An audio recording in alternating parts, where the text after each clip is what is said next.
Hablamos del dólar que llegó el viernes a niveles históricos y dada la coyuntura internacional se teme que podría seguir subiendo. Vamos a conversar acerca de esto con Tomás Flores, economista de Libertad y Desarrollo. Tomás, ¿cómo está? Muy buenos días. Muy buenos días, Polo. A ver, en primer lugar, ¿cómo llegamos hasta donde estamos en este minuto? ¿A cuáles son los factores que han incidido y por qué tiene importancia para nuestra economía?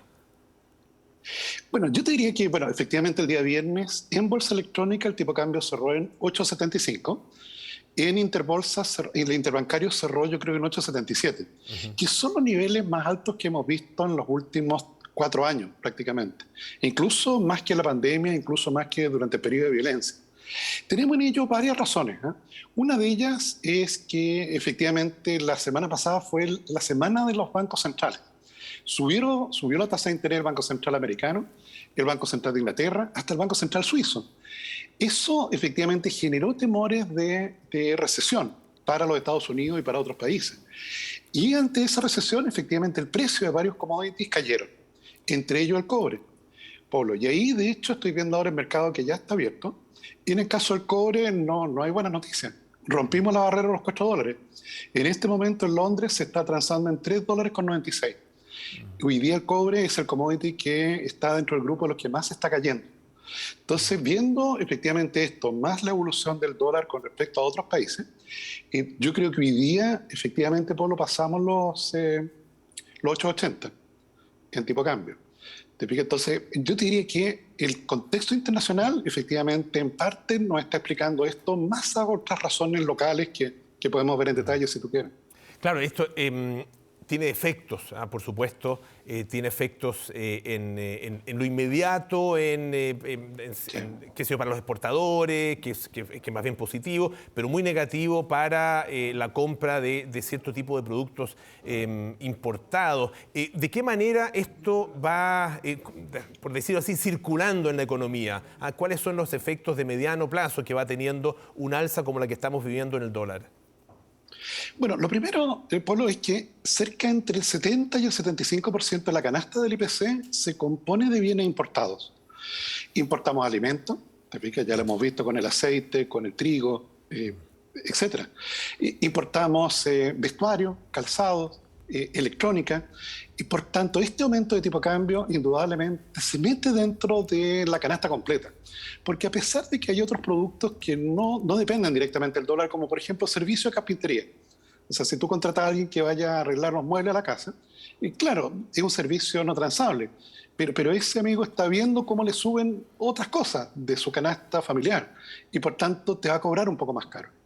Entonces, esto sin duda afecta los planes del Banco Central, porque esto va a traer más inflación.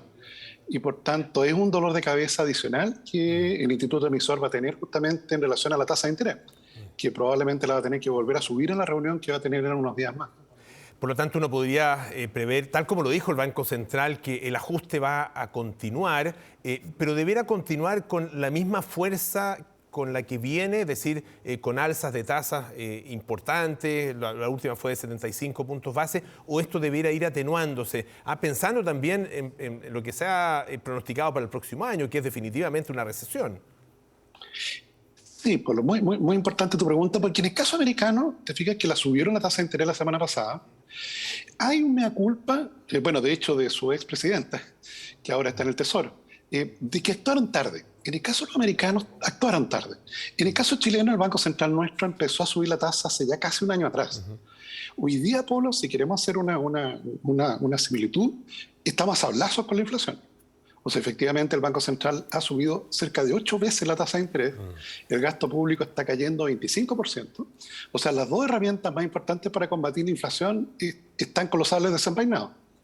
Combatiendo esto de manera tal de que la inflación alcance la cresta de la ola en Chile en un par de meses más, en torno a 13%, para de allí empezar a bajar paulatinamente. Entonces yo creo que esta trayectoria del dólar tenemos que mirarla con cuidado, ¿te fijas? Porque claro, estuve mirando los datos en la mañana y todavía el mercado internacional no percibe el efecto de una paralización en la producción de cobre chileno, que va a tener un efecto en el precio, sin duda.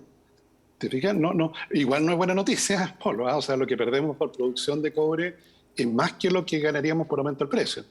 pero efectivamente yo creo que el Banco Central se le abre este flanco adicional. Yo creo que no tenía pensado con un dólar arriba de 8,80 a esta altura del año. Eh, para los ciudadanos, para los consumidores, las familias, ¿cuáles son los efectos inmediatos de todo este panorama y los efectos de largo plazo también, dada la situación que se está dando? ¿Qué pasa bueno, con el consumo y qué pasa sobre todo con el empleo? Bueno, en una economía que paulatinamente se está ajustando. Te fijas después de la burbuja del año pasado, si al final del año pasado tuvimos una burbuja de crecimiento, alentada por haber vendido parte de las joyas de la abuela.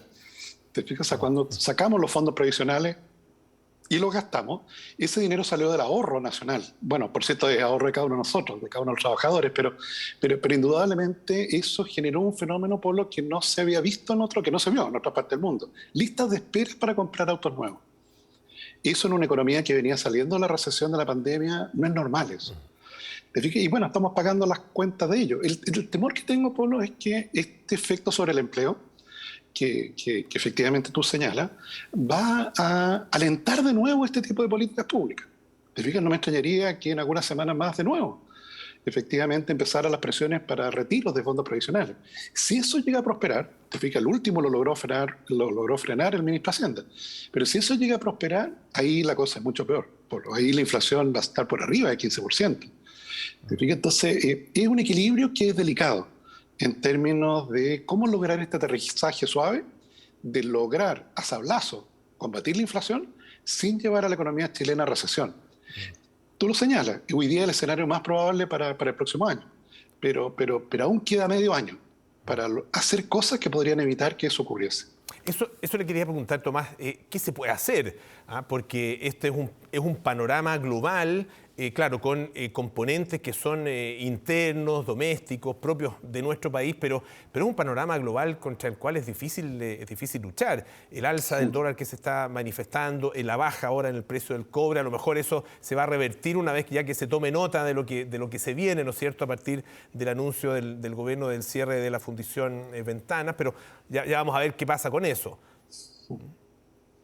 Mira, yo te diría que las agendas pro crecimiento o para revertir las recesiones son bastante estándar. Porque tienes por un lado el sector exportador, que tal como tú señalabas, este dólar le da oxígeno. Te fijas, todos los amigos que nos están escuchando que son del mundo exportador, como el mundo del vino, de los salmones, etcétera, este tipo de cambio les da efectivamente una competitividad adicional. Y por tanto ahí hay crecimiento económico. Un elemento que es fundamental en estos periodos también, por lo que es la variable más resentida hoy día, es la inversión. La inversión va a caer este año cerca de 5%. Y eso uno lo puede tratar de revertir. Te fijas, tanto en inversión pública, ¿okay?, no solo de inversión directa, sino también de inversión a través de la industria de las concesiones. Te fijas que puede obtener financiamiento, hay obras rentables allí, y efectivamente de propuestas que atraigan inversión a sectores nuevos. ¿Okay? Como por ejemplo, te coloco uno puntual, conectividad. Te fijas, hoy día en Porvenir, los compatriotas que están en Porvenir están conectados a 5G. Te fijas, ni siquiera Ciudad de México tiene 5G. Eso efectivamente se puede replicar. Está el plan de la Subsecretaría de Telecomunicaciones para ello. Hay un montón de inversión que está allí. Yo sé que la burocracia es bien agotadora, pero inversión, Polo, en este momento puede ser la clave para lograr revertir esta trayectoria. Usted mencionaba el tema de los eventuales retiros de los fondos de pensiones, pero también hay otro tipo de medidas que se han tomado o que se podrían tomar. Ahí tienen que ver con ayudas directas de parte del Estado hacia los ciudadanos, hacia la población. Es el efecto, claro, en principio parece positivo, ¿no es cierto?, recibir un poco de plata de ayuda en momentos en que los precios están subiendo mucho. ¿Pero esto a su vez alimenta el ciclo inflacionario? Depende de las magnitudes. O sea, un ingreso familiar de emergencia masivo, como el que tuvimos el año pasado, y claro, sería más combustible a este incendio. Acuérdate que ahí eran 3.200 millones de dólares diarios. Esa es como la línea que está en construcción del metro aquí en Santiago. Por mes nos gastábamos una línea de metro. Entonces, claro, una cosa como esa es irrepetible. Además que no tenemos tampoco los dineros para ello hoy día. Pero sí para la ayuda focalizada. Allí el Ministerio de Desarrollo Social monitorea todos los meses cómo cambia la canasta básica de alimentos y tiene la red de cómo distribuir justamente esa ayuda. Eso tiene una magnitud bien distinta. Pero también hay cosas que mejorar. Por ejemplo, yo ayer vi en una reunión con unos alcaldes que la canasta COVID de alimentos, Polo, ya no existe en compras públicas.